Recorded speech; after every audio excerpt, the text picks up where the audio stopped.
Hello classmates, I hope you're having a great day and maybe a little further ahead of the week than I am.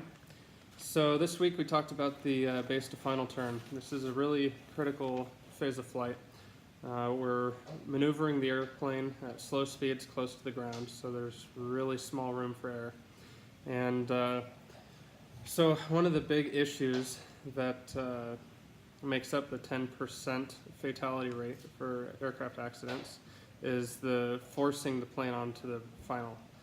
It's, your last stage of flight, you're trying to get on the ground, everything else has gone hopefully smoothly, and so this is something that you don't want to mess up. And so preparing for today, or preparing for this phase, I'm drawing from personal experience. I really like Bold Method. They're it's a site online, and they always have different articles about phases of flight. And then also the Airplane Flying Handbook, Chapter 4, is maintaining aircraft control, and that goes right into the basics on it. And really your most critical component is airspeed. You really need to maintain it because you're trying to slow the aircraft down, you're trying to get down onto the ground, and so depending on your aircraft, your speeds may change, but you're getting closer to your stall speed, and the further bank you're in, the higher your stall speed gets. So for example, a 45-degree bank, it gives you a 20% higher stall speed, whereas a 60-degree bank is a 40% higher stall speed. So if you're overshooting that final and you're trying to increase that bank to get over to it, whether you're thinking about it or not, that stall speed's increasing and you're getting closer to it.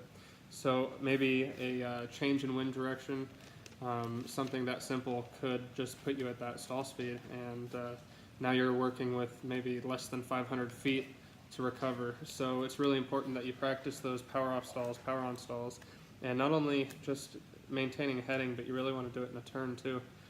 And try to be strict with yourself, whether you work in your commercial, which is our class right now, or if you're just a private pilot.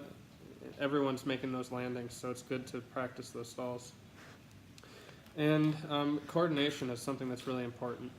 I know I found myself doing this before, and maybe I don't want to do as much bank, so I'll do a little bit more rudder, which that's something really that before I've known, and I've known this. I learned this in my private pilot license, and you don't want to get out of coordination with the aircraft, because that's where your lower wing is going, or your lower aileron is going to have a higher angle of attack, and the upper aileron will have less, and this is causing a spin, or it will cause a spin if you get into a stall, and that's at 500 feet or even less. That's not much room to recover from a spin, let alone a stall. So just make sure you're working on your scan, make sure that you keep that airspeed in sight, and you can use a combination of bank and your turn coordinator, and as well as your outside visual references, and just what feels right. Don't push your limits. If you're getting past your center line, then just go around. It's not that big of a deal. You might add a tenth of an hour, and hey, that's awesome. That's another tenth that you can put onto your logbook. So you want to look out for quartering tailwinds, because those are going to give you a higher ground speed, and they're going to push you over that final. So you're going to need a steeper bank, and that's just going to help you. Well, it's going to make you misjudge your rate of turn. So just always keep that in mind.